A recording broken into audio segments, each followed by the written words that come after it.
Plants are what we're talking about, and I used to sort of shy away from the word magic, but more and more I've come to like it because it makes the right people so uptight.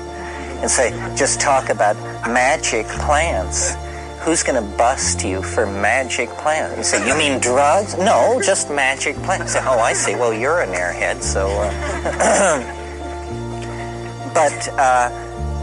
So what I'm talking about this morning is my hope that the awareness of psychedelics as a personal force in each of your lives, I don't think I have to talk to you about that. You're self-selected for being here, and you know that. What I want to talk about is how important it is to re-understand our history, to re-understand that this is us. We didn't get to this place by ourselves. What distinguishes us from the other primates is that we formed a symbiotic relationship with a mystery. And the mystery is an intelligence on this planet.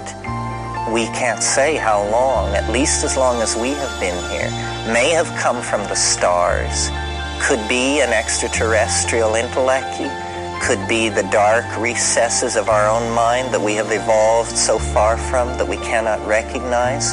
But we might as well treat it like an extraterrestrial, because no extraterrestrial that we are going to meet is going to be as alien as this thing that we have found in ourselves. The aliens of Hollywood who come in metallic ships with an interest in our atomic power plants or our redwood trees or whatever are just like the guy living next door compared to the entities that we find in our own mind. So it doesn't do any good to psychologize the alien and say, as Jung attempted to say, well, it's the autonomous other. Autonomous psychic components in the human mind present themselves as elves, fairies, sprites, and aliens. Once you've met an elf, a sprite, a fairy, or an alien, you realize that waving the wand that says this is a component of your own psyche is just ludicrous. It's as ludicrous as me waving a wand at you and announcing that that's gotten rid of your existential validity because you're a part of my own psyche. You know, it's madness when applied to another person, and I think it's equally appropriate when applied to these entities contacted in the trance. To do that, to try to reduce it, to say, well, it's just one part of my head talking to another, is to fall into this paternalistic scientific desire to have it all be very neat. How would it be if it's not neat at all? How would it be if nobody really knows what's going on? How would it be if understanding what reality is actually depended for you upon you? And that book by Fritjof Capra that you paid $18.95 for isn't going to do it. And neither is sitting at the feet of some guru. That it's serious business. And the first thing to understand is that nobody knows. That you're not looking for a teacher. It hasn't been found out. It's not sitting on the shelf of some library. It is being figured out now. And your job is to die with the state-of-the-art understanding having emerged into your mind 5 minutes before you got there. And then, you know, that will carry you through. We need to awaken to the adventure and the richness and the openness of the game. The rules have not yet been forged. We will forge the rules ourselves, each for ourselves and each for the rest of us, by working forward through this thing.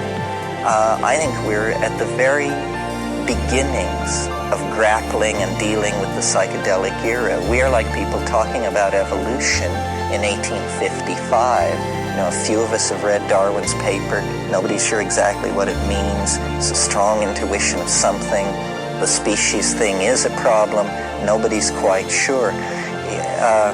There's a new model of life and culture ahead of us, and it comes out of exploring with each other the places we have been by ourselves, the places that we have gone and been taken by the Spirit.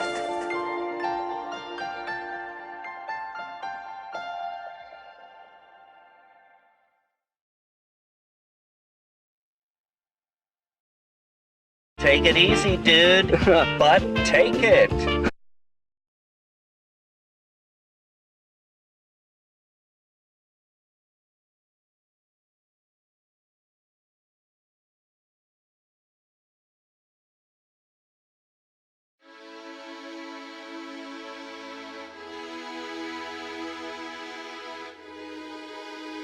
And it's the heart of it that is so hard to talk about.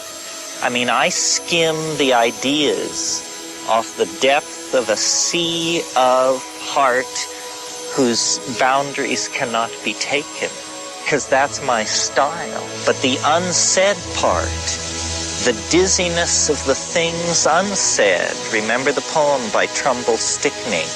I lean over your meaning's edge, and I feel the dizziness of the things you have not said. And the dizziness of the things unsaid, for us fans of dizziness, is ecstasy, the vertigo. Weren't we first spun in the schoolyard? Wasn't that your first altered state of consciousness? To be spun and spun until you fall down and watch the world move around? It's the dizziness of the things unsaid. That's a real problem for me. I'm a sayer. But it's worth invoking it, if only to let it resonate in the silence.